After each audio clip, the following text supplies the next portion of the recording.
What was supposed to be a dignified and sombre occasion turned ugly. Outside the launch of the report into child abuse at church-run residential homes in Ireland, some of the victims were told they weren't allowed in. The Secretary to the Commission, I am not the chairperson of the Commission, but we will... It was media only. The police arrived but weren't needed. Copies of the report were later handed out, and even though it was damning of church and state, some of the victims were still angry. We need to see those who committed the abuse who are alive prosecuted.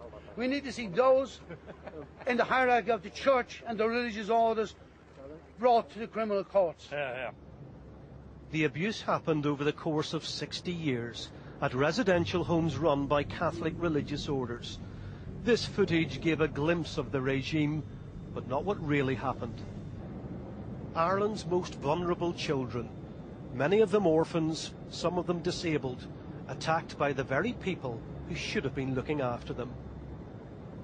For those who suffered, the memories still hurt. They brought me to Galway where there was physical abuse and sexual abuse as well. And also, they wouldn't let me home on my holidays, and it's something I'll never forget in my life. The report into the abuse ran to more than 2,000 pages.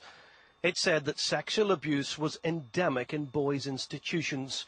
Part of the problem was that Ireland's Department of Education had a deferential and submissive attitude towards the religious orders.